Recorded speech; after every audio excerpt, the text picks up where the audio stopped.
Halo teman-teman, Assalamualaikum warahmatullahi wabarakatuh. Kembali lagi di channel 7 Fact, yang akan memberikan informasi atau pengetahuan untuk menambah wawasan untuk kita semua. Oke. Di channel ini kita akan berbagi pengetahuan dan informasi yang mungkin ini merupakan informasi baru buat kita. Oke.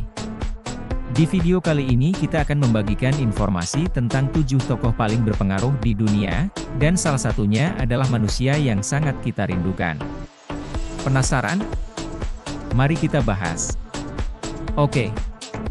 Dalam sejarah umat manusia di muka bumi, sudah begitu banyak peristiwa yang sangat mempengaruhi dalam perkembangan peradaban umat manusia, baik dari segi psikologi, sosial, agama, dan ekonomi.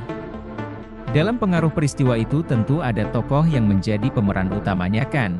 Di video kali ini kita akan memberikan informasi, siapa saja sih tokoh itu.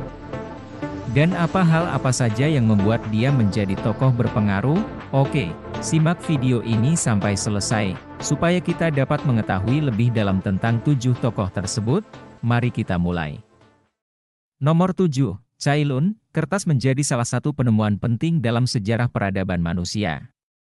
Meski dunia teknologi terus berkembang, namun penggunaan kertas masih belum berkurang.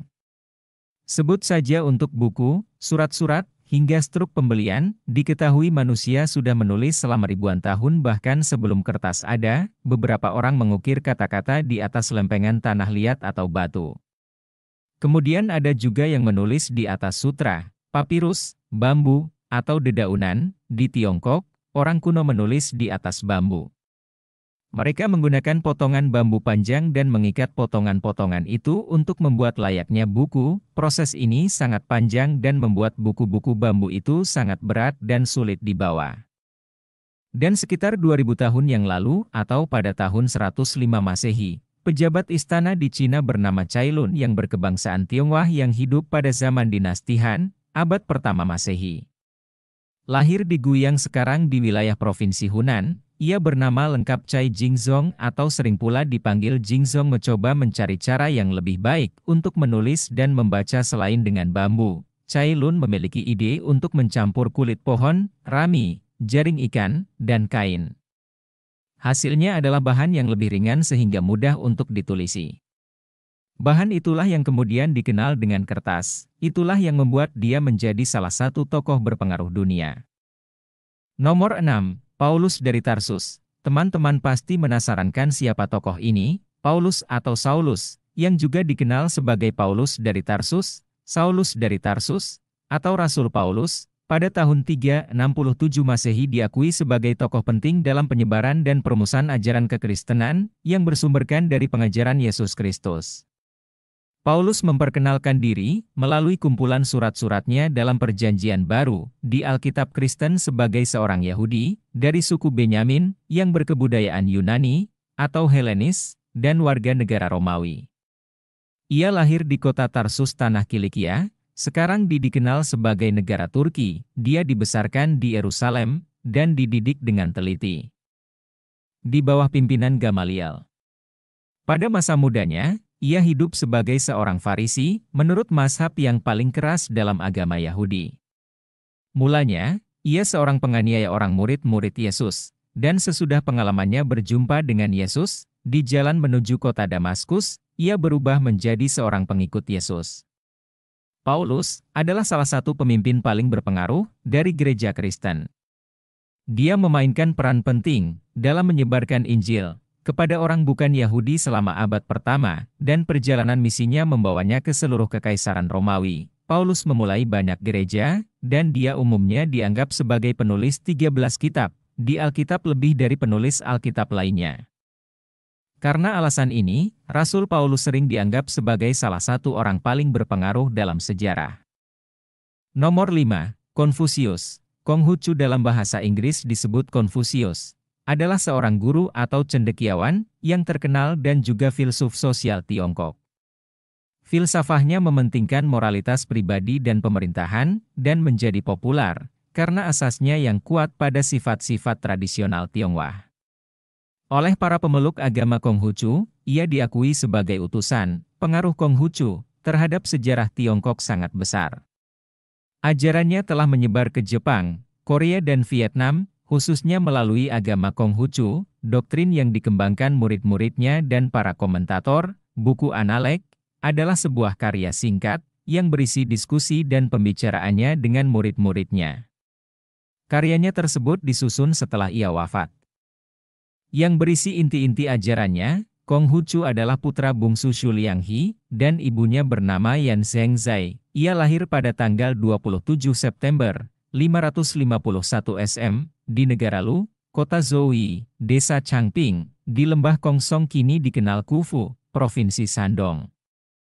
Nama kecilnya adalah Qiu, yang berarti bukit, alias Zhongni, artinya putra kedua dari Bukit Ni. Dia menikah dengan putri negeri Song, yang bermarga Qiguan.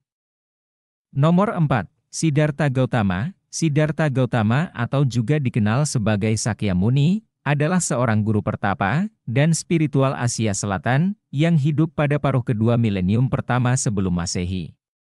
Dia adalah pendiri Buddhisme dan dihormati oleh umat Buddhis sebagai makhluk yang sepenuhnya tercerahkan, yang mengajarkan jalan menuju nirwana, atau secara harfiah, lenyap atau padam, kebebasan dari ketidaktahuan, nafsu keinginan, kelahiran kembali dan penderitaan. Menurut tradisi Buddhis, Sang Buddha lahir di Lumbini, di tempat yang sekarang disebut Nepal, kepada orang tua bangsawan dari klan Shakya, tetapi meninggalkan keluarganya untuk hidup sebagai pertapa pengembara.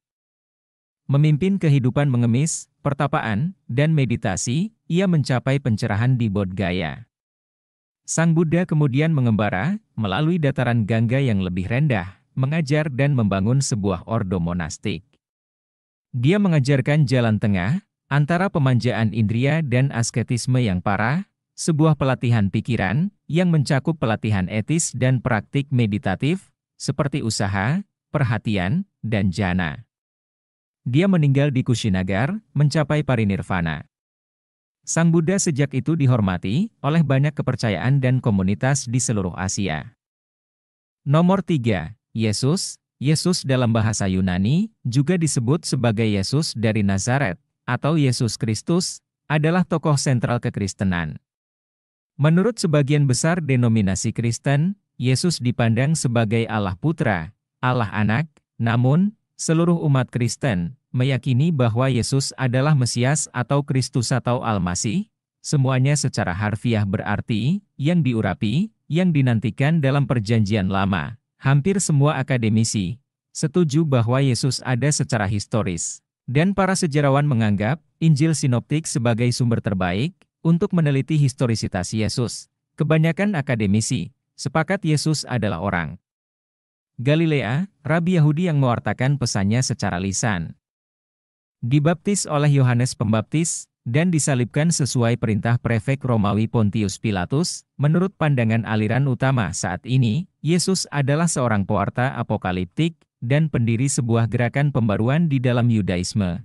Setelah kematiannya, pengikutnya percaya bahwa Yesus bangkit dari kematian dan komunitas yang mereka bentuk kemudian menjadi gereja Kristen. Era kalender yang paling umum disingkat singkatan Masehi dalam bahasa Indonesia, atau disingkat ED.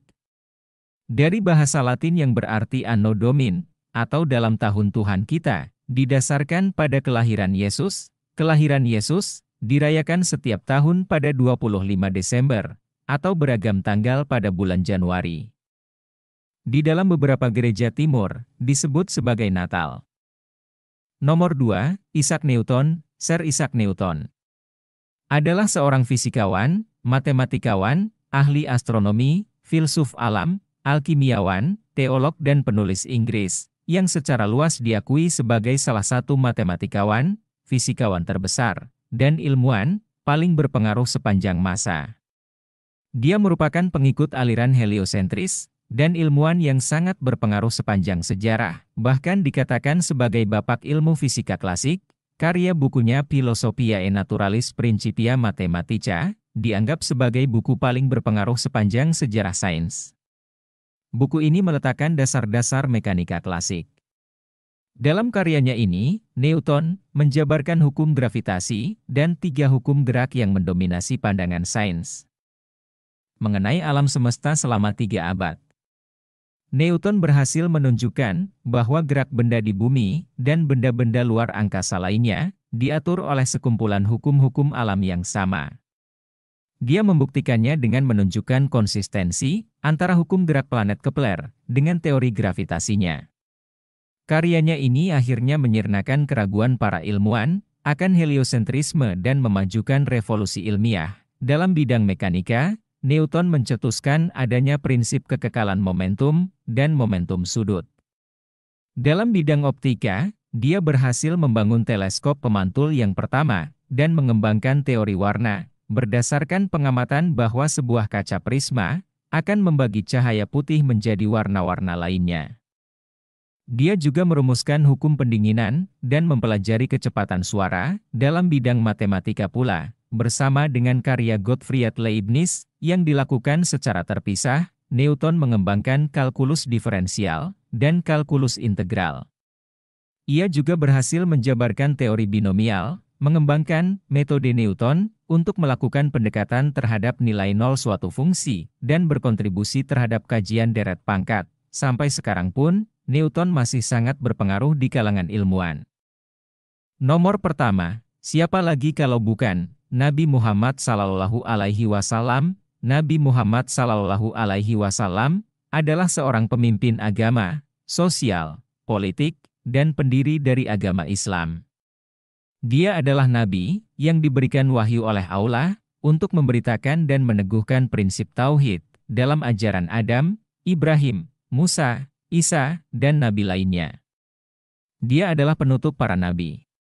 Nabi Muhammad SAW menyatukan Jazirah Arab menjadi satu negara di bawah pemerintahan Islam, dengan Al-Quran yang menjadi dasar negaranya. Nabi Muhammad SAW lahir sekitar tahun 570 Masehi di Makkah. Dia adalah anak dari Abdullah bin Abdul Muthalib dan Aminah binti Wahab.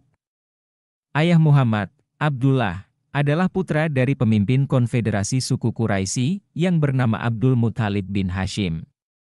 Abdullah meninggal beberapa bulan sebelum kelahiran Muhammad, sementara ibunya, Aminah, meninggal ketika dia berusia 6 tahun, meninggalkan Muhammad sebagai yatim piatu. Dia dibesarkan di bawah asuhan kakeknya, Abdul Muthalib, dan setelah kakeknya meninggal dunia, ia diasuh pamannya, Abu Thalib, di tahun-tahun berikutnya.